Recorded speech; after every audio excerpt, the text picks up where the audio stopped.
Hi, folks. Welcome. I'm Dan McDermott. This is the McDermott Report. We're broadcasting live at 8 o'clock Eastern Time, 5 p.m. Pacific on Justin.tv. My guest tonight, as is usually the case, is Emily Williams. Emily, welcome.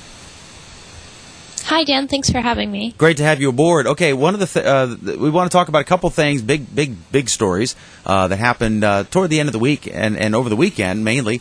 The HP situation and there's a revolution going on somewhere over there in northern Africa. I say it that way flippantly because I talked to a couple people and I said, man, did you hear, this was Sunday night, did you hear that they caught two of Gaddafi's sons?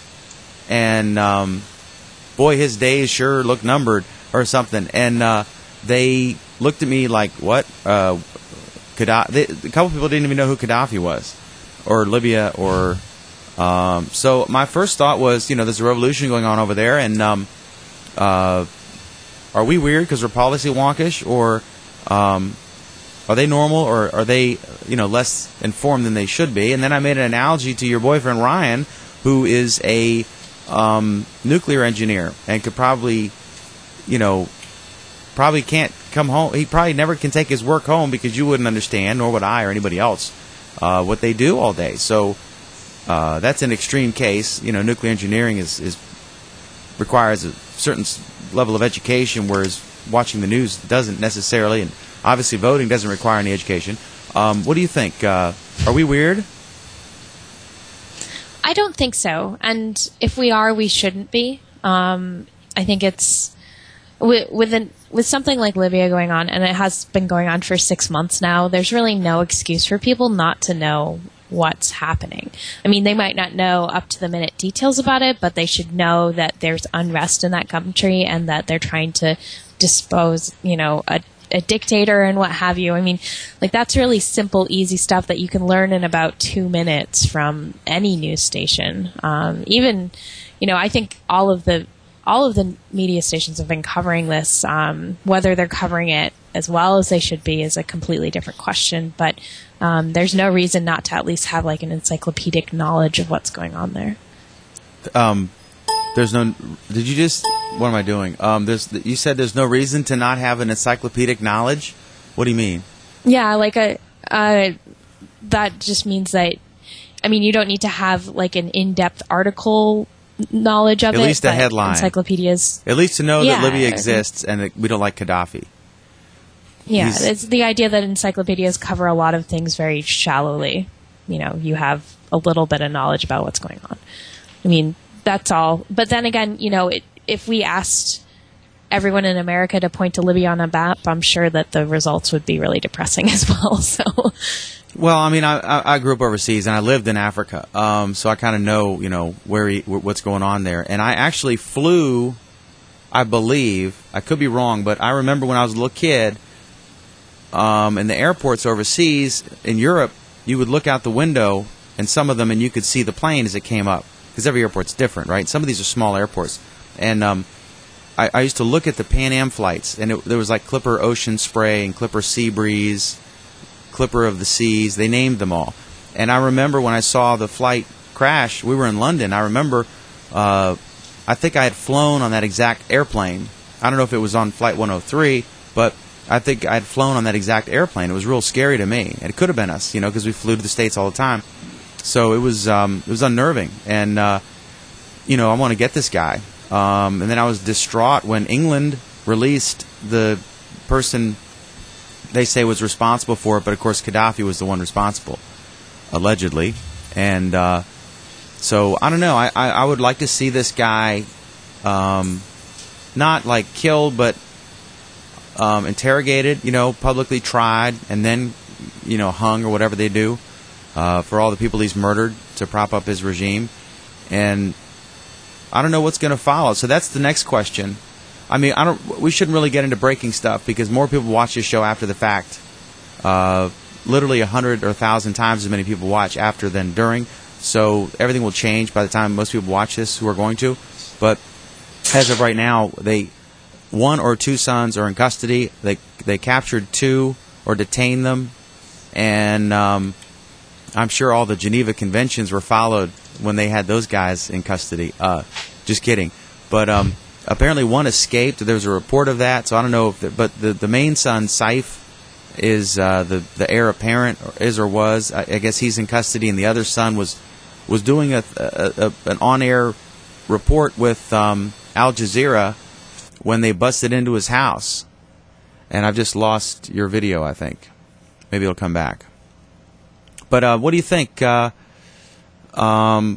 the status. And then the next question is, what is next? What is next? A lot of folks are worried, it's going to be another hostile to the United States regime. Other folks are optimistic, and I keep hearing things. Most people there want a moderate, secular government after 40-plus years of, a jerk running it. What do you think? Any thoughts? You've been in that region. It's hard to tell at this point, and I think that, the best point that I've heard on it from the reports that I've listened to is that, revolutions take time to establish a new leadership after they've happened, and that for us to be sitting here, a day after they took the Capitol and getting concerned about it already is, it's one thing for, defense experts to be doing that. It's another thing for the general public to get stressed out about it already. It needs time. I think it's perfectly reasonable to be optimistic about it. These were a bunch of very motivated people, and if they do indeed want a moderate government, then, hopefully that'll happen for them. We'll see. We're still waiting to see on what's going to happen in Egypt too. It's all very up in the air. But I personally am not too worried about it. I think that these people, have the right ideas, and I don't think that they'll easily fall underneath another dictator. At least not in the near future. So we'll see. Okay. We're having an audio issue, so I'm gonna ask you. I'm gonna go to you in a sec, and then I'm gonna play with this audio situation. But you've been to Al Jazeera, and you in Dubai. No. In Doha. In Doha. Al Jazeera is in Doha. Yeah. I stand corrected. Tell me what your impression is, because a lot of folks think all Arabs. A lot of folks I've talked to are just complete. They're evil. They all hate America. But you were in a very westernized country, and what are your thoughts? I don't think either one of us have been to Libya, and I'm not sure I've ever met a Libyan. It's a small country in northern Africa. But tell me about your experience in Doha, the people you met, from the folks at Al Jazeera to the folks who just were on the street eating a falafel or whatever you do there. Tell us, or maybe a Big Mac. Tell us what it's like. Well, when I was traveling in the Middle East, I visited Egypt, mostly in Cairo, and Syria, Damascus, and also traveled north, really close to Hama, where all of the action is happening now, and then traveled over to Doha. And each place is very unique. Doha right now is in the middle of a lot of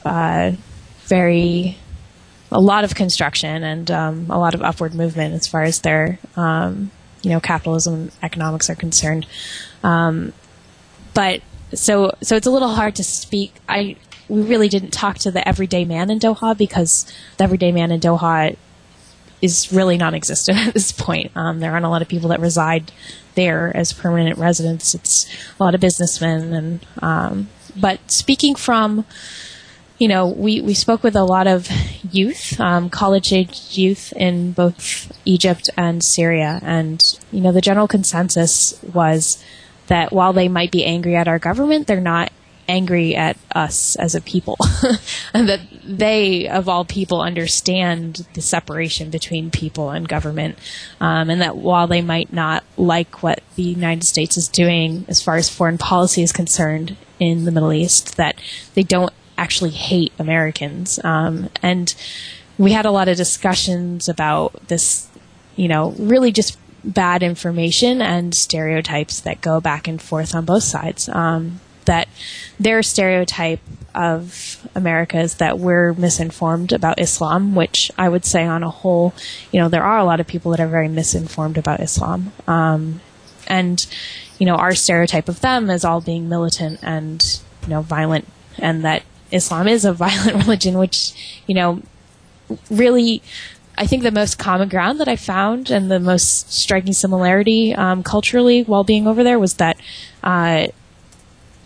the everyday man on the streets in either Syria or Cairo, I'd say that, their youth they've seemed on pretty similar grounds to me. They really value family values. They value, very conservative values that you'd see, in the United States. They really they put an emphasis on tradition. They put an emphasis on being around their families. And, it really didn't seem that different to me. And it's unfortunate that the dialogue there hasn't existed more than it has. And it's unfortunate that there aren't more people that, are, that we can't, as the media, and speaking as a journalist, that we can't inform the American people better about the Middle East and better about, what Islam really means to their society. It means a lot, and of course, you're dealing with the Western Doha. Qatar is a very westernized, very business-oriented society, and they are accustomed to Westerners there because they do so much business with us over there, whereas other countries are not. That's not the case, and some are Western in certain ways, like Saudi Arabia, but my goodness, they'll chop someone's hand off, and if a woman is raped and they want to punish her for adultery when she was gang raped, that's sort of just medieval weird stuff we don't understand that makes us paint this whole country with a brush. Yeah. But Doha is I think another really important thing that you're bringing up with this is that the Middle East is not just one lump, one lump nation or one lump country or what have you. It's a very diverse, large region full of lots of different people, and it stretches across different continents, and it's a large group, and I think we often clump it all together. So if something bad is happening in Saudi Arabia, automatically we assume that it's happening, in other areas. In the same way that as Americans we see terrorists, destroying things in the name of Allah and assume that Islam is a violent, terrible religion, which just really isn't the case. So it's hard, and it's this comes right back to the issue of whether or not we should expect the everyday American citizen to know what's going on in Libya. And I really think it's your responsibility to take advantage of the digital world we live in and learn about these things. It's not tricky now to hop on the internet and Wikipedia Islam. There's so many very simple steps people can take to learn more about the world, and it's unfortunate that more people don't. Yeah, I'd like to go out there once it's a little safer. I'm not headed to Tripoli anytime soon, but I just so now I guess, and then let's talk about the rebels, the national. I've heard a couple different names. I guess it's basically the unity, the rebel group or groups, the umbrella group representing the various factions. But it basically does seem to be an anti-Gaddafi movement. And I don't know if it's like a mujahideen that was formed to oppose the Soviet occupation of Afghanistan, but really they hated each other. And then when they won, then they splintered off. Or if it's if they really do just want sort of a democracy, and I hope it turns out better than Afghanistan, where you have this corrupt, new corrupt regime has replaced the old one, and they're not murdering quite as many people. But in this case, I don't know what the education level is. I know in Afghanistan you have parts of the country where there's literally 90% or better illiteracy, and these are just Stone Age cultures. Some of these folks, not the whole country. But Tripoli seems to me to be more advanced, I guess. and they have oil money that Afghanistan does not. So I don't know. We'll see, but I'm optimistic still. I think I'm glad we helped.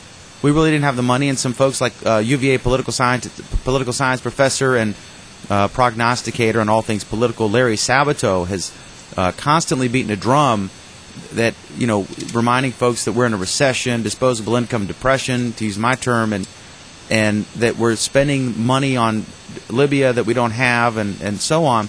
But I can tell you that when they finally hang this guy or turn him over, it looks now I'm seeing that it looks like they're going to turn him over to international authorities for trial if they catch him alive, because the various factions that are still loyal to him. It's still tribal, right? So he still has his supporters, as did Saddam up until the end, and probably still today, and apparently afterward had some support. But we'll see. I'm an optimist still, and until proven otherwise. And I don't hear people freaking out like they did about the Muslim Brotherhood in Egypt, like that was going to take over everything. And instead of, I don't know, we'll see. All these things play out differently. In Egypt, we've got the same generals who ran the country before running it now, but without the previous figurehead. And now, we'll see. But this seems like a ragtag army. I mean, they have one tank, right? And then Saddam, pardon the Freudian slip, Gaddafi, with his Air Force, hasn't been able to stop the one tank that they have, the rebels. And I guess it was a bunch of, pistols up against, airplanes. But then we kind of grounded the air fleet. I just, they really seem like I'm sure we're helping. I'm sure we're helping in a lot of ways, some transparent, some behind the scenes, as we did the Russian Revolution. We were very involved in that behind the scenes. But I'm still optimistic, and I hope that these guys are ready for the aftermath. It's tricky to run a country. This is a small country, and I hope they don't. I don't know. We'll see. I mean, do you have any thoughts? Just from our vantage point, as I say, 10,000 feet in the air, looking down. Well, I just, you're right to compare this to, what happened in Afghanistan, and I just hope it turns out better. I wish them the best of luck, and obviously, since they did take that one tank and made it all the way into the capital, that they are a motivated bunch. But we'll see. And this, if it works, and I really wanted to get your opinion on this, what you think politically. If this works for them, what does it say for Obama? And what does it say for his foreign policy? Well, I think this was an easy thing. I think Obama, it's interesting because one thing Robert Gibbs, former press spokesperson, said, and I don't know if it was in a book or an interview, whatever he's doing, he said that Obama is not, now granted, this is a former spokesman, campaign advisor today, so he's still an advisor for Obama. So whether this was a legit observation or, something put out there for an agenda or a mixture of the two, I have no idea. But he said that, Obama is not fixated constantly on winning re-election, that he kind of wanted to go and get his job done. And that's interesting because really he did expend a tremendous amount of political capital getting this stuff through, pursuing his agenda. And he knew that his ratings would go down, although largely the economy is the problem. If they could put up with everything if everyone has a job. But so I would think, obviously, folks in his own party and some Republicans have been critical of him for agreeing to participating in the Libyan bombing campaign. They went, and it's like, the joke. When I was in Lynchburg 20 years ago, one line from Jerry Falwell, it was funny, but largely true, when the news media would beat up on him all the time. He said, if I walked on water, tomorrow's Washington Post would read, Jerry Falwell can't swim. So it's like he couldn't win. and there's some truth to that. In this case, his enemies are going to attack him for whatever. And that's their job, and I guess everyone has a role to play, and it's the same thing with Bush, lest we forget, people painted, swastikas and horns on Bush's head. So now Obama gets some of the same thing, and that's just the American system. That's every country, from the beginning of history, it's been that way. And so, I think it was an easy call to make. It's a call I would have made. Can we help these guys without risking American lives, or at least a significant risk, and go over there and blow up some of Gaddafi's tanks? We don't really like the guy anyway. We had some, they kept saying, our unique capacity. In other words, we're better militarily because we've spent all this money on it. And, we were able to launch some missiles from halfway across the world and blow up a bunch of Libyan stuff, and that felt good, and no Americans died. And so, I think, obviously, it looks, at this point, it looks like it's getting better and maybe coming to some sort of conclusion. And that's terrific. But I think it was an easy call. I don't think it was like Bay of Pigs, or this big, decision to make. I don't know. What do you think? You think? I think it's going to take time. I think it's really depends on what happens after this. What steps in to fill the shoes of the regime. I was just reading that both Senator McCain and Graham released a statement saying that they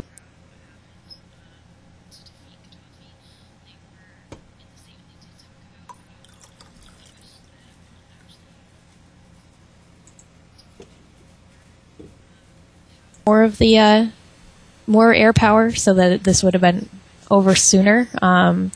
But that they think that Americans should be proud of what happened. So, it's nice to hear stuff like that. And right now it feels like a win, but we'll see.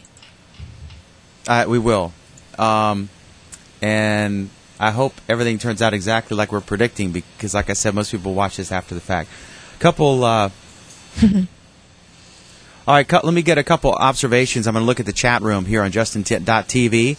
Going along with this, one Scott pointed out, he said he's disinclined to believe.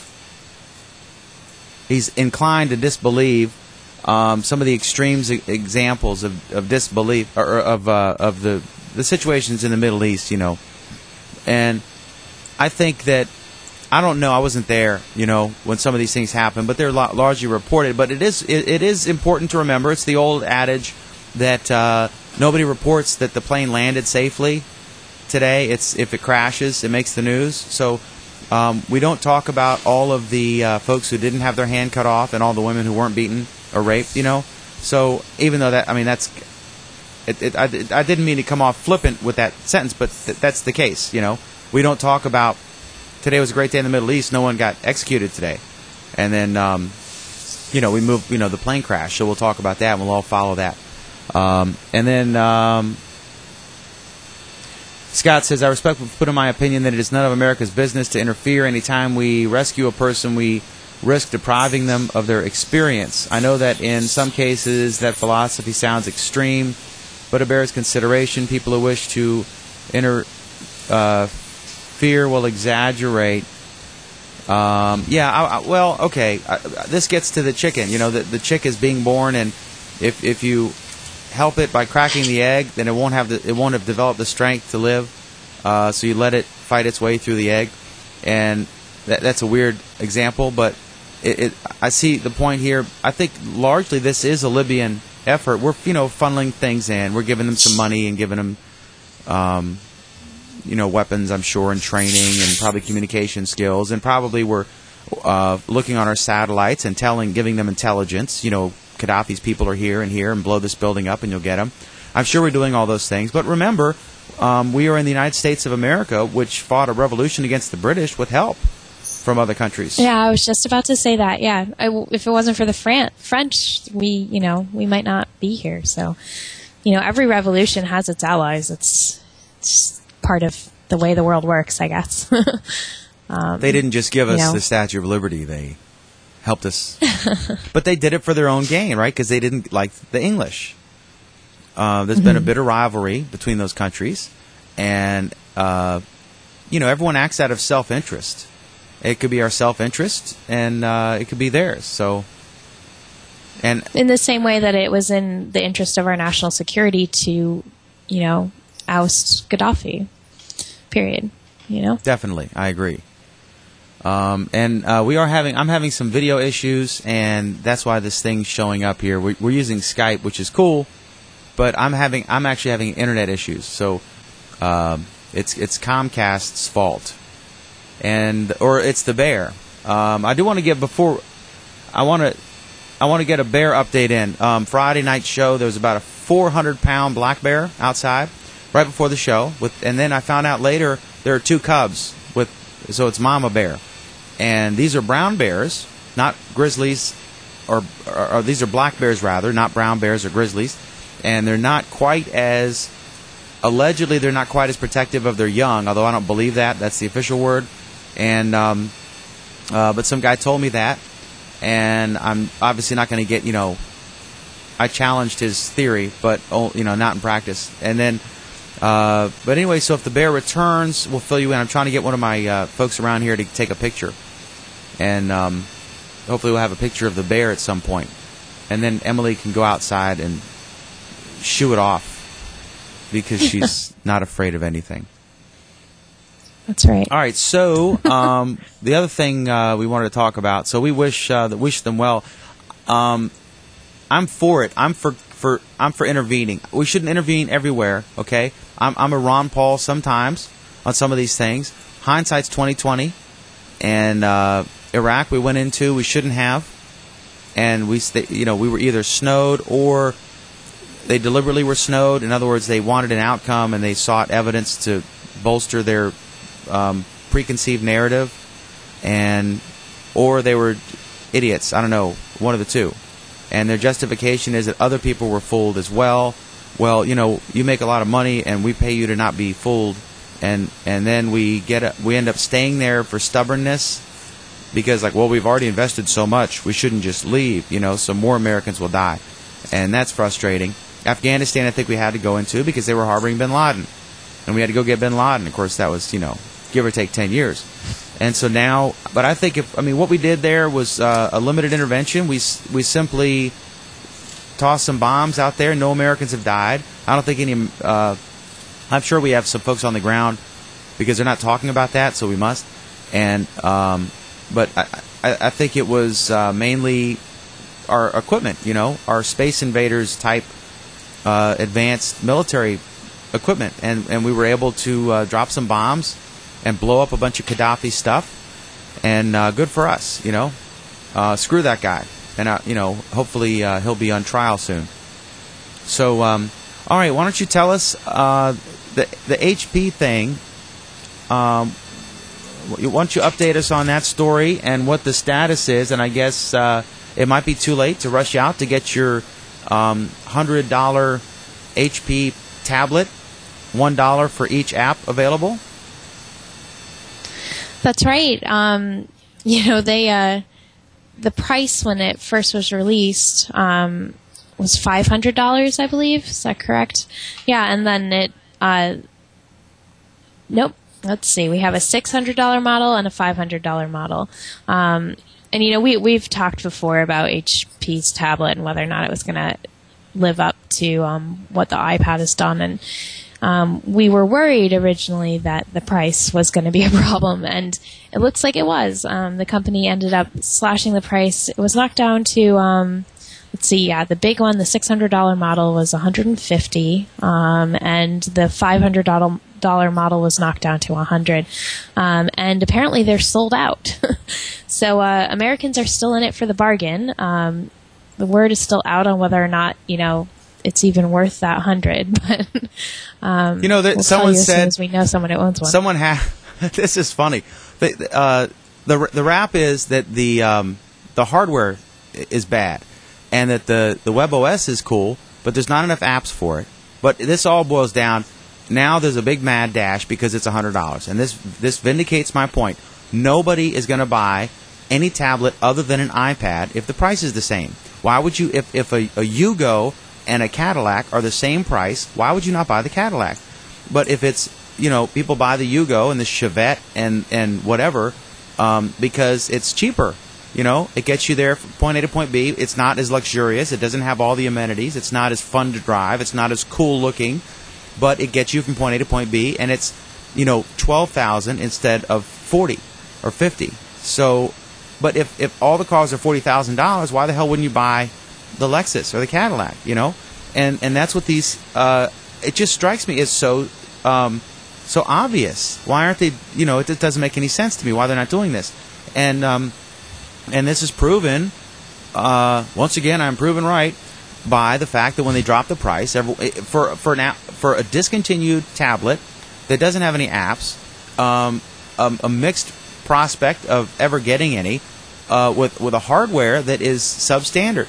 And someone actually tested the WebOS. They took the system, all the brains, all the software from the HP, and they put it on an iPad, and it ran twice as fast on the iPad. That's funny. And that tells you that I don't know. I mean, I don't have a lot of sympathy for HP. They make okay stuff. But it's weird, I mean, it was just days, right? It was days since they introduced the tablet. And then they pull it. And they're the biggest PC manufacturer. Now they're talking about spinning it off. It's like there's a revolution. It's like we have the computer revolution, and now there's a revolution within that. But it blows my mind that they released it for as much money as they did in the first place. It seems as though if they had just started off at I don't know, 300 and 400 for the different models, that they might have sold them and this wouldn't be an issue like it is. But I don't know. I don't know who made that decision. Obviously, they didn't manufacture it for as cheap as they should have, or Lord knows. But yeah, definitely a failure for the company. Someone's pointing out that test was exaggerated, or was, what did he say? That test was exaggerated. It was not a fair test. So there's, and that's from user HP. No, I'm just kidding. I'm just kidding. That was Scott. He's a good buddy from our Friday show, Google Plus Week. Anyway, yeah, I think I did a post on this on Plus at some point. I don't have it in front of me, so I'll paraphrase myself. Since I own the copyright, I can do that. I can aggregate my post. But here's the deal: the iPad's $500 and up, right? So, what is it, $500 and $800 or $900, something like that, depending on whatever. But most people are using them in a Wi-Fi environment because when you, just like a desktop, it would not be practical for you. It does function. I have a Sprint data card and I have my phone. It's not the same. The speed you get from mobile is not the same as what you get from a real connection, either Wi-Fi or preferably Ethernet. I always try to do Ethernet when I can. And so most people found that most people are actually using the tablets on a Wi-Fi situation, right? And so it costs X amount of money to produce a tablet. And Apple is selling the most of them so they can spread that development cost and the manufacturing setup cost among a greater number of devices so they can put them out cheaper. Obviously, if you're building, millions and millions and they're selling, it costs you less for your original development and all that stuff than someone who's selling 10,000. So the only way to compete with iPad, since no one has the apps or the sex appeal, and that's a lot of it. Don't underestimate that. A lot of people want, Nike. You go to the gym, you see their Nike shoes, and they've got their Under Armour thing, weird garment on. I don't know what. I mean, I'm not, and they're, the girls have their matching, pink and black thing going on, and they want, it's a visual appeal, right? And so people want the iPad. You wouldn't want some I have the Sears version. You know what I mean? Like when the Atari 26, it all comes down, and I'm no slave to fashion, right? Obviously. And I just remember when the Atari 2600 came out before you were born, Emily. You could get the Atari 2600 and it said Atari on it, and then Sears had a version of it, exact same box. I think the price was about the same, but it said Sears on it. And I told my parents for Christmas, I want the Atari one. I don't want the one that says Sears, because, I wanted to show off to my friends that I had the cool one. And I think that if you're gonna, you don't sell the Yugo at the same price as the Cadillac. Now the problem is this: the only way that they could do it cheaper, because they really can't absorb the cost the way Apple can, because they're not selling as many of them. But really, they'd have to do a significantly cheaper one, like $100 or $200 maybe, with a 2-year plan. The problem is most people are not interested in the plan because A, they're going to use it for Wi-Fi mainly, and B, because the plans are too damn expensive. And so they're charging a ridiculous amount for the data for these things. So the plans are useless, so there's no way to subsidize it. So they're putting them out for $500, $400. And I just think it's a perfect storm for Apple, because nobody can compete with them on price unless it's subsidized by a telco, and that's not going to happen because the telcos are charging too much and nobody's buying that route. If someone could, maybe if Sprint, which despite their atrocious customer service, I never miss an opportunity to beat up on Sprint, but if someone like Sprint, which has the best data plans, would come out with a free tablet with like a 1-year deal and a reasonable price, I think they would sell. And I think the Android is the logical competitor, in my opinion. So why don't you invent a tablet, and we'll call up. Okay. We'll call up Dan Hesse, who I get angry every time I see on TV. I want to throw something at the TV when I see him on. All right. So. All right. I'm still stuck on you bashing Under Armour. I think it's no God's gift to exercisers. But what is it? Is it what's so great about it? I don't know. Maybe I need to get some because I go to the gym. Although I'm looking for a new gym, I got to get a new gym here. If you haven't run in a pair of compression shorts, you've never really run, I think. It's a totally different experience. I don't know. It's you have to try it. It's all about wicking the sweat away, and I'm giving away my total jock side right now, I guess. But yeah, it's a good thing, and no one does it quite like Under Armour does it. You can get knockoffs, but they're not as good. So just so everyone out there doesn't think that they should, not look into good sports equipment. Because that's a little different. They're pricey. They're a Virginia company, I think, aren't they? Like Charlottesville or Richmond or Virginia Beach or something? I think they're from Virginia. I did not know that. So you're supporting the home team. Well, that's good. That's good. Oh, speaking of lousy customer support, let me go on a rant here. Motorola. I bought this thing. I have my Motorola phone on my... Ooh, it's in the back somewhere. I don't have my phone. Probably why I've been undistracted this show. But anyway, so I got my Motorola Photon phone. It's brand new. It's got some issues, but I knew it did. And I was going to buy it from this guy in the mall who was real cool and helping me. But then I said, what about the 30-day thing? You got that, right? And he said, oh, well, we really don't like to do that because we like to make sure you're in the right phone and blah, blah, blah. And he lost me because it's a brand new model. It was like 3 days old. And I was like, this could have a flaw and I may need to return it. You won't. It's generation, 1.0. So anyway, I got the Photon, and then I bought this thing for my car, right? I got it from Walmart, which is always risky, but it was some thing, and there were several issues. One, every time you leave the car and get back in, I used to have one of those things, the ear Bluetooth things, which I would use in my car if I was driving, but that got to be a hassle, so I stopped using it. And so I got this new one, which is like a speakerphone for your car. But the problem is every time you enter the vehicle, you have to redo something, repair it. But the phone is saying something, it's paired but not connected, and it keeps repeating loudly, phone is not paired, phone is not over, and so you're like, oh my god, and so then you cut it off, and then it's like, what's the point? When the other thing, the little ghetto thing, the little Bluetooth guy thing. That thing would just automatically, when I'd be in range, it would work, and the phone would ring, and I hit the button, and I'm good. So I call up, and I get, I don't know, Pakistani, whatever, and it's funny when you call some companies like, hello, this is Ricky in Virginia Beach, Virginia. How may I help you today, right? But if it's Rajneesh in Islamabad, they never say, hello, this is Rajneesh in Islamabad, representing Motorola. How may I assist you today? I just thought that was funny. And I've lived in Islamabad and I have nothing against Islamabad. But I just thought that was amusing. And so I call and I got, some international person who with a limited command of the English language representing Motorola. Hopefully that'll be the first thing they fix if Google takes it over. Pending regulatory approval is move the support back to the United States. Not that Google's famous for their support. So I'm talking to her and I'm explaining all this stuff. And then... So what do I need to do? She's like, oh, you need to then she repeats my question back to me. Just to be sure, you want to... And I'm like, oh, my God, we're in minute 6, you know? And, like, if you don't know, can I talk to someone, you know, who speaks English or something? And then she determines, after repeating the question back to me, that she can't answer the question because it's a phone thing, and I'll have to talk to my phone manufacturer. I said, ma'am, that's what I called.